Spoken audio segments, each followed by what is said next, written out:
Le président élu Issa Chiroma est en Gambie depuis le 7 novembre 2025. En effet, le gouvernement gambien s'est exprimé à ce sujet sur ses réseaux sociaux aujourd'hui. Ils ont affirmé que Issa Chiroma est sur leur territoire de façon temporaire et qu'il est là pour des raisons humanitaires. Raisons humanitaires impliquent généralement que tu recherches un refuge. Et c'est le cas puisqu'il est techniquement persécuté au Cameroun. Le fait de savoir qu'il est en Gambie depuis le 7 novembre permet d'expliquer comment il a pu donner un ultimatum au régime de Yaoundé le 9 novembre. Car le 9 novembre, il a demandé au régime de Yaoundé de libérer tous les prisonniers.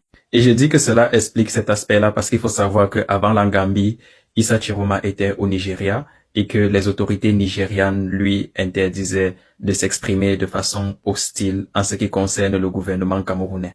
Et c'est un peu normal que les autorités nigérianes aient demandé cela puisque elles aussi, elles veulent préserver les intérêts et qu'elles sont un peu en mode que si c'est Biya qui reste au pouvoir, on a quand même envie d'avoir de bonnes relations avec lui. Le gouvernement gambien a expliqué qu'il recevait Issa Chiroma pour des raisons humanitaires, mais également par solidarité africaine, pour s'assurer que les discussions pour régler la crise post-électorale camerounaise puissent continuer.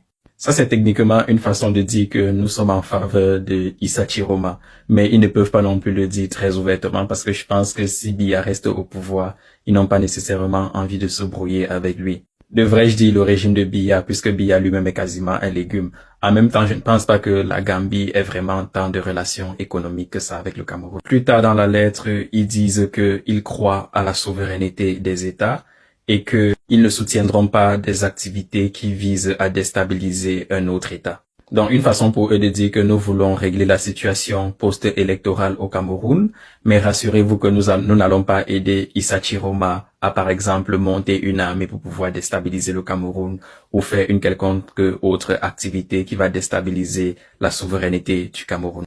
Le gouvernement gambien affirme également qu'ils vont continuer à travailler avec le Nigeria pour pouvoir trouver une solution à cette crise post-électorale qu'il y a actuellement au Cameroun.